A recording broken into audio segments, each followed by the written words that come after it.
Oui, il y a plusieurs choses, les croyances qu'on a cultivées, les Hmm. perceptions et tout le système émotionnel qu'on a autour du couple et de l'amour.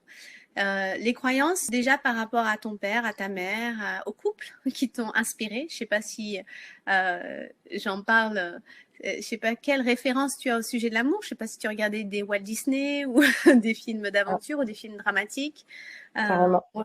Donc tout ça, ça va t'influencer en fait.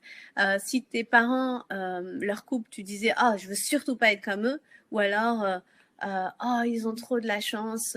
J'avais une de mes amies d'ailleurs, ses parents, ils sont vraiment super amoureux, même encore, ils font tout ensemble, ils ont une super entreprise ensemble, ils font de la danse ensemble, ils sont tout le temps hyper complices.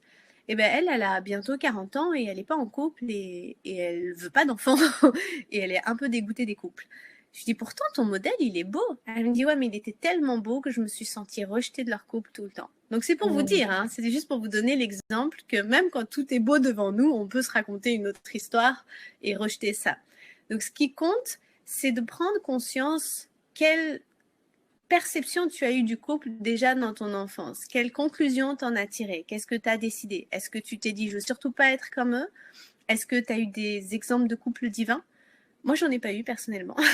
Donc, il a fallu que je m'éduque, que je réapprenne qu'est-ce que c'est que le véritable amour, libéré de la dépendance affective, qu'est-ce que c'est deux êtres complets qui s'aiment et qui s'acceptent comme ils sont et qui choisissent en conscience de grandir ensemble et qui ont conscience que l'autre, il va venir justement titiller, à la fois te soutenir, à la fois te challenger.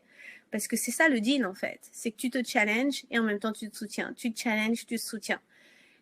Mais c'est des choix conscients, ça demande vraiment une super communication et une grande connaissance de soi et surtout une responsabilité. Mais tout va dépendre de comment tu as été programmé par rapport à l'amour, par rapport à ton histoire de l'amour, quelle blessure tu as eue et surtout, moi j'aime bien aller chercher toujours les schémas racines. C'était quoi ta première histoire d'amour? On se rend pas compte à quel point la première histoire d'amour ou de non-amour, hein, ça peut être un gros râteau que tu t'es pris à l'âge de 14 ans. Mais à 14 ans, quand tu te prends un râteau, t'as tout ton être qui l'imprime. Imagine, en plus, il y a des copains dans la cour qui te regardent en train de te prendre un râteau. T'as l'impression que t'es la honte du collège. Bah, tout ton corps, il va se souvenir de ce moment-là. Donc, c'est très important d'aller regarder, et c'est ça que j'aide les personnes à faire, c'est vraiment aller regarder c'est quoi la première expérience par rapport à ça et quelles conclusions t'en as tirées.